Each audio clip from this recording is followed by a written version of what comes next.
All right, so here's another topic that I left out of the main review, and a lot of people keep telling me that there's a lot of stuff I left out, and for various conspiracy reasons, I had an ulterior motive of leaving certain things out, and that's not the case. It's just that I just felt like certain topics weren't made for a wider audience.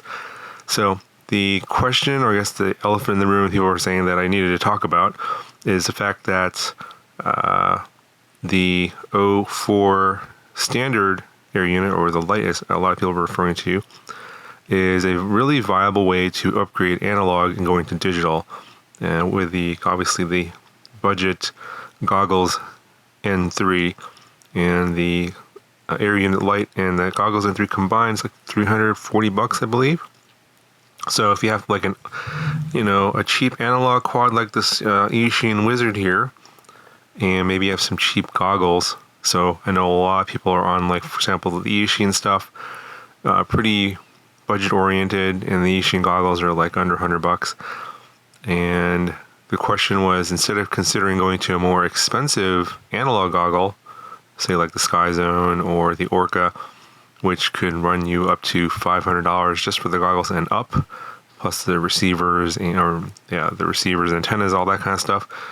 A lot of people are saying that the image quality and penetration is going to be a lot better on the goggles N3 and the 04 Lite versus going to a higher end analog setup. Can't necessarily disagree with that. It just kind of depends on whether or not that particular pilot wants to go to digital versus sticking with analog. If they don't care about the higher latency of digital, and they want a better image quality, of course, I think that's a more than viable way of going. So just for you guys that are wondering, I have previous videos on all this stuff, so check the playlist down in the video description. Also the main review, I'll link all those things on the video description.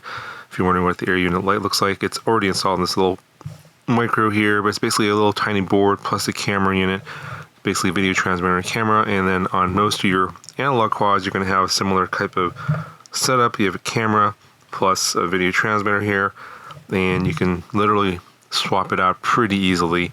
There's lots of videos on how to go from analog to digital, so search YouTube if you're wondering on the process for your particular quad. You may be able to find actual step-by-step instructions for your specific model if you actually do a YouTube search. So I'm not going to cover every scenario there because there's too many. There's millions of different combinations possible.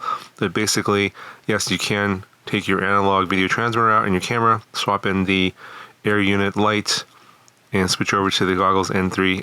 Most people are probably going to be pretty happy with that if you're thinking about switching from analog to digital, and it's going to cost you less than going to a higher end analog goggle, which is kind of amazing in my opinion. Now, granted, the video transmitters are going to cost you more in the long run. Each additional air unit light is going to cost you another $110. So if you're one of those guys that has 25 analog quads and want to switch them all over, that's probably going to be pretty expensive to do so.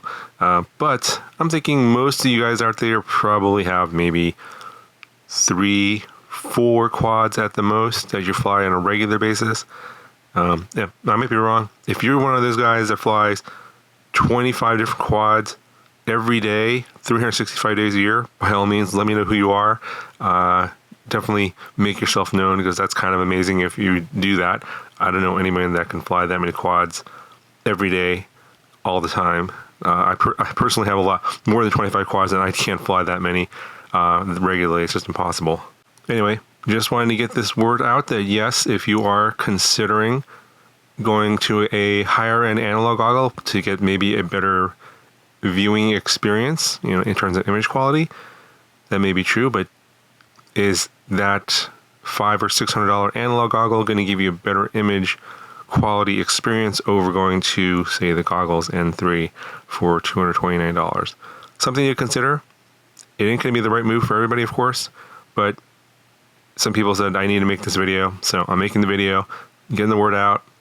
Feel free to share the video if you feel like other people need to know about it. I know it's kind of the elephant in the room. I'm not real sure. I don't think anyone's talking about it really.